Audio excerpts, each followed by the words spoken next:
네, 안녕하세요. JB입니다. 오늘 영상에서는 어제 나스닥 시황에 대해 전해드리면서 여러분들이 궁금해하실 만한 개별 기업 소식도 몇 가지 이야기해보도록 하겠습니다. 그리고 시작 전에 멤버십 회원분들께 공지사항 하나 전해드리자면요. 저는 오늘 밤 멤버십 게시물을 11시에서 11시 20분 사이에 올리면서 새롭게 매수할 만한 게 있다면 바로 매수하도록 할 테니까요. 평소 저의 실시간 매수 매도를 참고하고 계신 멤버십 회원분들은 해당 시간에 멤버십 커뮤니티 게시판을 잘 확인해주시면 좋을 것 같습니다. 네, 그럼 본격적으로 오늘 영상 내용 시작하도록 하겠습니다. 어제 나스닥 증시는 장 초반 큰 폭의 하락을 보이며 시작했지만 결국 꽤 많이 회복하며 사실상 보합권에서 마무리했습니다. 제가 어제 올린 영상에서 말씀드리기도 했지만 이번 주는 하루하루 증시가 매우 격한 변동성을 보여줄 확률이 높습니다. 어제만 해도 그래요. 원래 평소 같았으면 월요일이 이렇게까지 스펙타클하게 흘러가는 요일이 아닌데 어제는 워낙 변동성이 심해서 아마 다들 보면서 멀미가 났을 겁니다. 그럼 어제는 또 왜 이렇게 변동성이 심했냐 보자면요. 일단 지난주 금요일에 고용보고서 악재가 계속해서 이어지며 장 시작부터 채권의 분위기를 안 좋게 흔들었고 이로 인해 나스닥 증시 역시 안 좋게 흘러간 부분이 있었고요. 여기에 또 어떤 악재가 추가됐냐면 컨퍼런스 보드에서 발표한 12월 고용동향 지수가 이번에도 역시 상당히 좋은 수치가 나오면서 시장이 실망을 했고요. 또 뉴욕연은에서 발표한 12월 기대 인플레이션 수치도 예상치를 상회한 수치가 나온 거예요. 1년 기대 인플레는 예상치 3.0 그대로 나왔는데 3년 기대 인플레가 예상치 2.6을 크게 상회한 3.0이 나온 겁니다. 그래서 이걸 보고 순간적으로 또 채권이 발작을 일으킬 수밖에 없었고요. 나스닥 증시의 하락폭을 키웠습니다. 그리고 가뜩이나 이렇게 채권도 불안정한 상황에 바이든 행정부는 새로운 AI 수출 규제안을 또 내놓은 거예요. 또 그래서 이 부분도 반도체 섹터와 기술주에 악재로 작용했고요. 거기에 또 엔비디아가 블랙웰의 발열 문제와 구조적 결함을 해결하지 못하는 바람에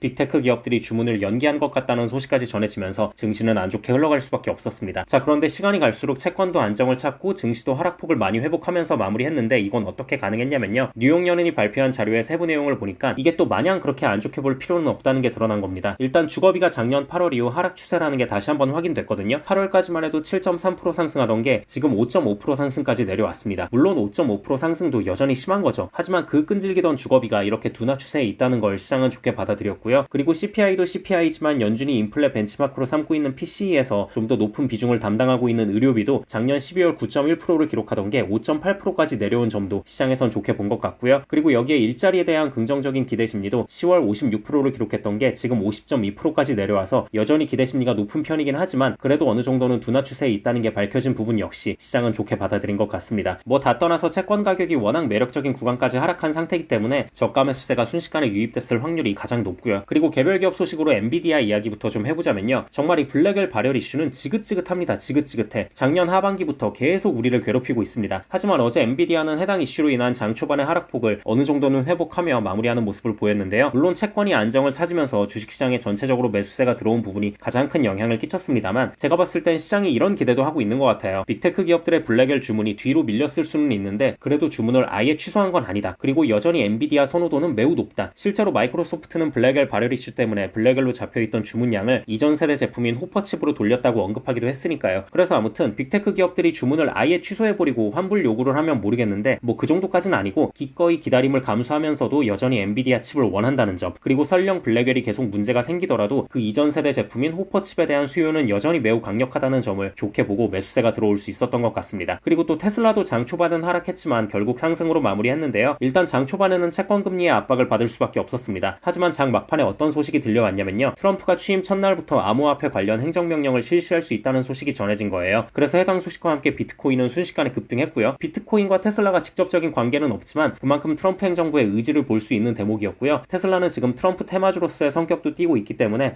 역시 트럼프 임기가 시작하면 테슬라도 큰 수혜를 받을 수 있겠구나 라는 심리가 다시 한번 퍼지며 급격히 매수세가 들어올 수 있었습니다. 네, 그럼 오늘 영상은 이쯤 하면 될 것 같고요. 저는 영상 초반에 말씀드렸다시피 오늘 밤 11시에서 11시 20분 사이에 멤버십 게시물을 올리면서 새롭게 매수할 만한 게 있다면 바로 매수하도록 할 테니까요. 평소 저의 실시간 매수 매도를 참고하고 계신 멤버십 회원분들은 해당 시간에 멤버십 커뮤니티 게시판을 잘 확인해 주시면 좋을 것 같습니다. 네, 그럼 구독자분들 모두 좋은 하루 보내시고요. 멤버십 회원분들은 오늘 밤에 미국장 시작하면 그때 또 다시 뵙겠습니다. 감사합니다.